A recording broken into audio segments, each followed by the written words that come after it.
मुर्गी की कीमत। दोस्तों, यह कहानी है तेनालीरामन की। एक दिन तेनालीराम बाजार से गुजर रहा था। वहां उसने देखा कि मुर्गी खाने के सामने भीड़ लगी हुई थी। तेनाली ने वहां खड़े लोगों से पूछा कि वहां क्या हुआ है जो इतनी भीड़ लगी है। किसी ने तेनाली को बताया कि एक गरीब किसान गलती से जौ का भारी बोरा एक मुर्गी पर गिरा गया और मुर्गी मर गई।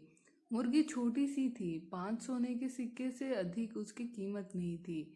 पर मुर्गी खाने का मालिक अड़ा बैठा था कि वह उस किसान से 50 सोने के सिक्के लेकर ही उसे जाने देगा।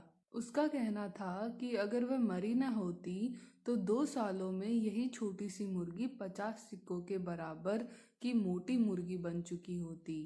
झगड़ा बढ़ता ही जा रहा था। तभी किसी की नजर राजा के दिग्गज दरबारी तेनालीराम पर पड़ी। लोगों ने हटकर तेनाली के लिए रास्ता बना दिया। मुर्गी के मालिक ने तेनाली के आगे सिर झुकाया और अपनी दलील पेश करते हुए कहा, हुजूर, इस आदमी ने बेध्यानी में मेरी ऐसी मुर्गी को मार डाला जो 2 सालों में इतनी मोटी ताजी हो जाती कि मैं उसे 50 सोने के सिक्के में बेच सकता था।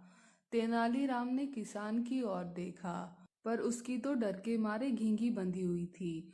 तुम इस मुर्गी वाले को 50 सोने के सिक्के दे दो, क्योंकि तुमने इसकी मुर्गी मारी है, जिसकी कीमत ये 50 सिक्के बताता है। तेनाली ने किसान से कहा। भीड़ में खड़े लोगों के आश्चर्य का ठिकाना नहीं था।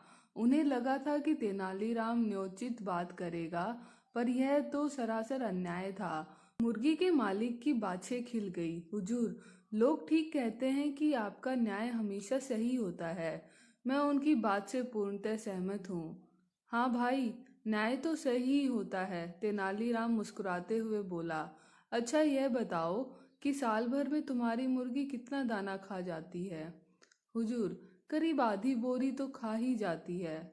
मुर्गी का मालिक बोला, तो अगर यह मुर्गी जीवित होती तो 2 वर्षों में कम से कम 1 बोरा दाना तो खा ही जाती, है ना? तेनाली ने पूछा।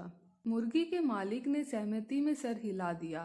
तो तुम ऐसा करो कि वह 1 बोरी दाना इस किसान को दे दो, क्योंकि उसे खाने के लिए तुम्हारी मुर्गी तो जिंदा है नहीं।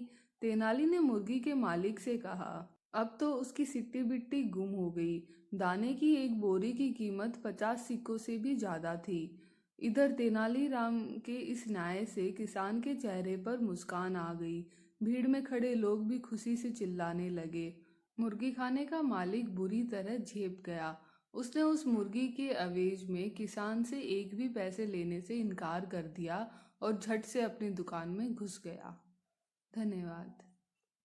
दोस्तों, अगर आप इस तरह की कहानियाँ और सुनना चाहते हैं तो मेरे इस चैनल को सब्सक्राइब करें और इस वीडियो को लाइक एंड शेयर करें।